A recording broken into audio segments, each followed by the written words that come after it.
First and foremost, I want to give all praises and all glory to the true and living power, which is Yahweh Ba'ashem Yahweh Shai Ba'ashem Rakah Kwadash. Yahweh is the true name of the Heavenly Father. Yahweh Shai is the true name of His only begotten Son.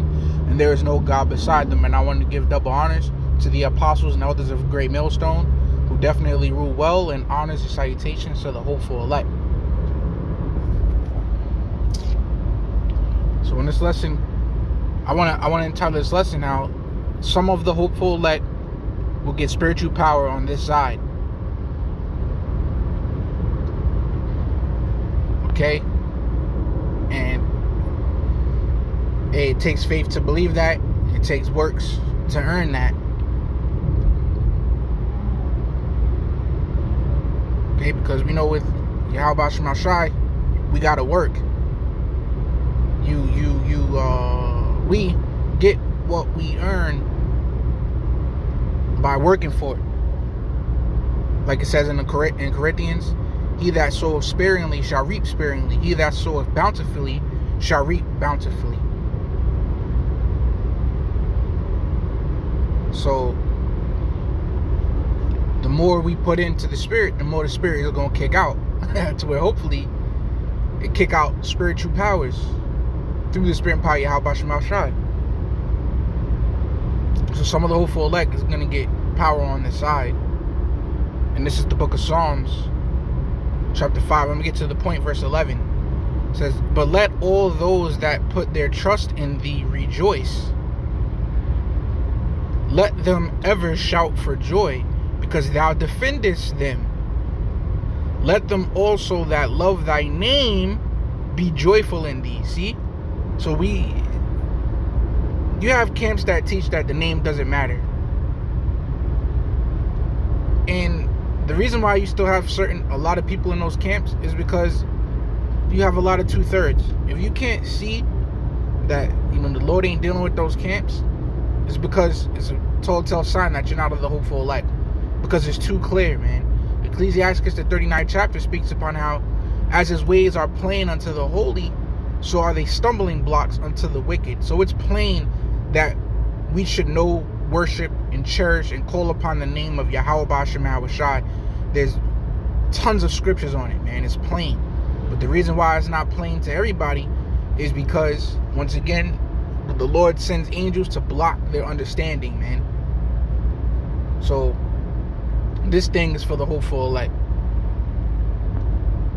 Through the spirit and power of Yahweh Ba'ashem Yahweh Shai. So it says, because, we can see it. So it says, right, let them also that love thy name be joyful in thee. And then it says, because thou defendest them. So Yahweh Ba'ashem Shai is going to defend us. He's going to defend us. And let's further get into it. It says, for thou, Yahweh Ba'ashem Shai, will bless the righteous. With favor wilt thou compass him as with a shield. Now, who's the righteous? Those that are that believe upon Yahweh Ba'ashem Shai, and that's doing these works in sincerity and in truth.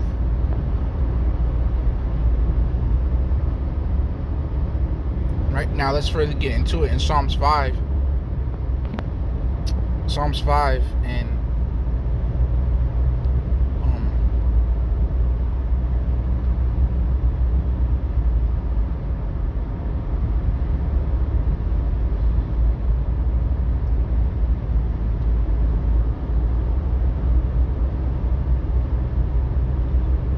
okay.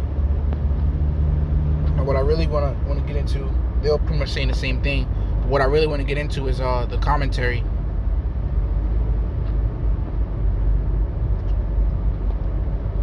And I want to get into the Treasury of David commentary. It says, for thou, Lord, will bless the righteous. With favor wilt thou compass him as with a shield. Alright, so remember, the Lord's going to defend us. He's going to bless us. And he's going to shield us from our enemies. So as we get into it in this commentary, right, it says Yahweh has ordained his people the heirs of blessedness, and nothing shall rob them of their inheritance. So even right there, man, point blank period. If we are the hopeful elect, nothing's going to rob us of inheriting the kingdom of Yahweh Bashem Yahweh Shai. Yahweh Shai's kingdom, and us being joint heirs within it, having a portion in it, because we're found faithful.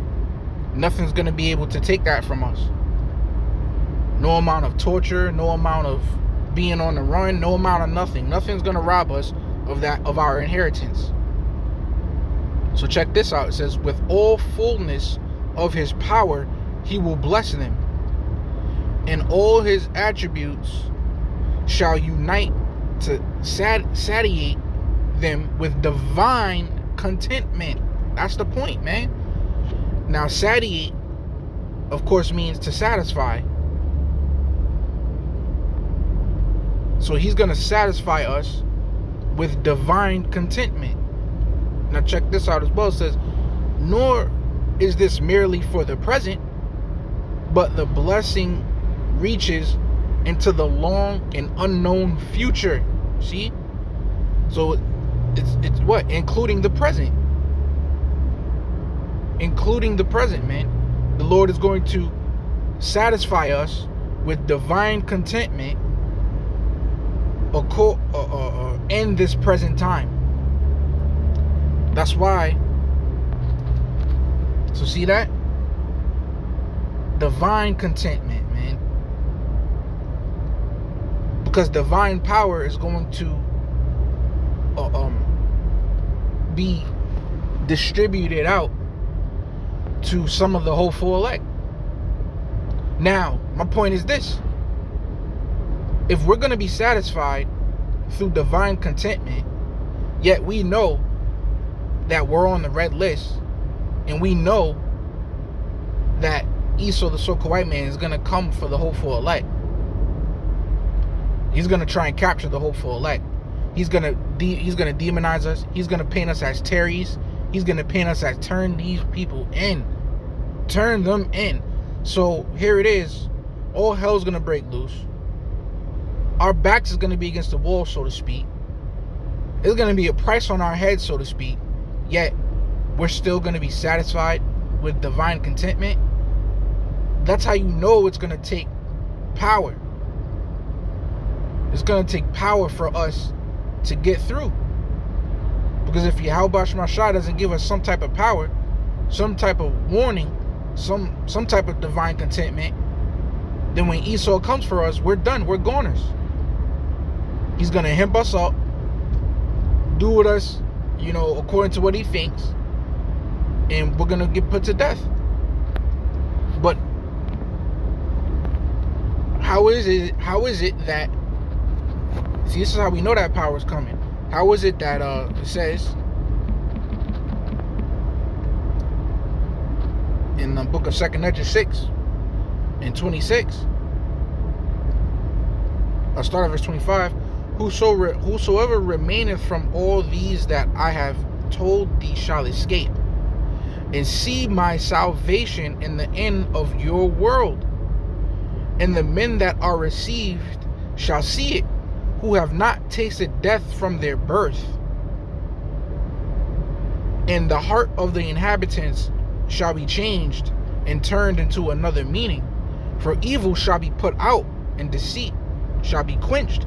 As for faith, it shall flourish. Corruption shall be overcome, and the truth, which hath been so long without fruit, shall be declared. See? So some of us is not even going to taste of death, man. Through the midst of all these horrific times that are coming. And then we're going to be able to see the Lord's... Almost missed my turn. So some of us are going to see the Lord's salvation and never taste of death. Even though it's going to be a price on our heads. Now, that's because that's going to take divine power, man. You had this one guy in Pennsylvania that escaped. he escaped out of prison. So they was looking for him. Man, they found his ass. They found him with night vision, man. I think it was a night vision helicopter. Yeah, it was a night vision helicopter. No. It was a it was either night vision or the heat. Either way, it was some infrared technology, like the body heat scanner. So they found his body heat in the woods, just sitting there. And then they told this man, go this way, that, and they caught his ass. So if Esau truly, seriously want to get you, his ass gonna get you. But here it is. We're gonna escape out of his clutches, right? And Esau's powerful, man. This dude got some serious power. But yet, some of us are still gonna escape all of that. Still be satisfied with food, water, protection, never taste of death, with all that persecution that's going to come upon them. Of course it's going to take divine power, man. Alright, just like it said in the commentary, through divine contentment, which is why you get Isaiah chapter 59. Isaiah chapter 59 verse 19. So shall they fear the name of the Lord from the west, and his glory from the rising of the sun. When the enemy shall come in like a flood. See? Because he's going to come in like a flood. He's going to come after the hopeful elect. But when he does, what? The Spirit of the Lord shall lift up a standard against him. See? Yahweh Shema Shai is going to lift up a standard against him, man. And then, what? That's why it says, out of the snare of the fowler, we've escaped. And I've had dreams like that, man. Psalms 124 and 7. Ooh. Psalms 124 and 6. Blessed be Yahweh B'Shem Shai, who have not given us as a prey to their teeth. Ooh. See? And the same time is coming, which is why I grabbed the scripture how some of us shall not taste of death. Because some of us the Lord just have not given them as a prey to their teeth. Our soul is escaped as a bird out of the snare of the fowlers. Ooh, the snare is broken and we are escaped. Now, I'm not too familiar with snares for birds, but we of course know more about, bear traps, coyote traps, and it'll snap right on your leg. And then here it is, you see Esau coming, and then somehow, some way, the trap just unlocks, and you're able to just run off. You're like, oh shit, damn it, Bill, I told you ain't set the trap right. But it was the spirit and power of Yahweh B'Shem Shai. So see, some of us are going to be able to escape. How is that escape going to come? It's going to come through spiritual power, man. The stand of the Lord being lifted up. And just to share a dream on how it can happen, I had a dream. I had two of them, man. Long dreams, short. One dream I had where I was sitting in the car, and then they rolled up on me out of nowhere, the boys. The F boys, the F to the, B to the, to the I. They rolled up on me, man, and I was sitting in the passenger seat. They rolled up on me. I saw the letters on their jackets. Next thing I know, I'm in some lobby.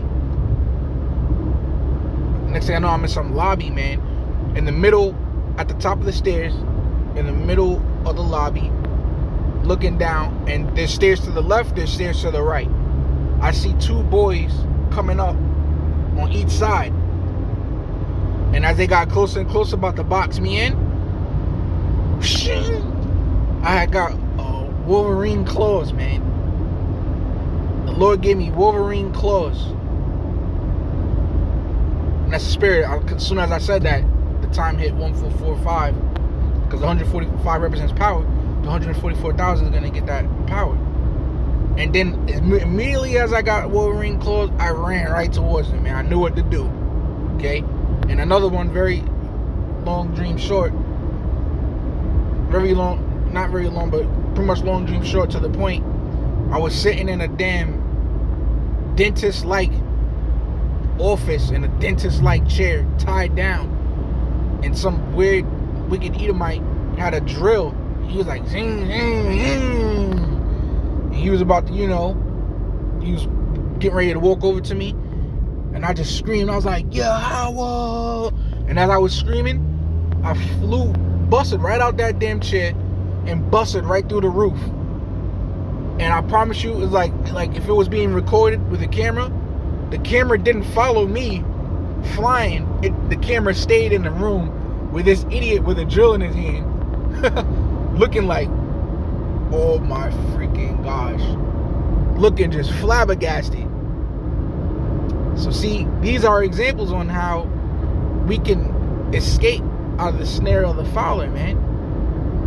Out of when Esau comes after us, thus the standard of the Lord being lifted up, thus fulfilling Psalms, the 5th chapter, of how, once again, for thou, Lord, will bless the righteous with favor, without compass him as with a shield.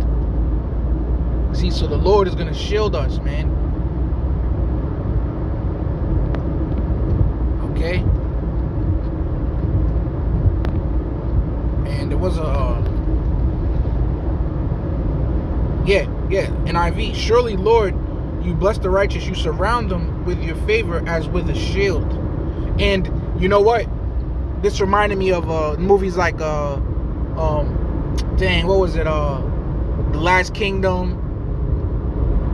Any type movie like that where you have a king and everybody looking over to the king and they're trying to close in on the king. And they'll be like, protect the king. And then everybody form a formation around the king as a shield. And you'll have the top warriors protecting that king as like a shield, man. So that the king stays alive. That's how Yahweh Shemashai is going to come and protect his hopeful elect when that war, when it comes down upon us, man. So power will be given on this side, man. So Lord willing, this was edifying. And with that, I'm going to say shalom. And all praise and glory to Yahweh Shemashai. Double honors to the apostles. Shalom to the hopeful elect.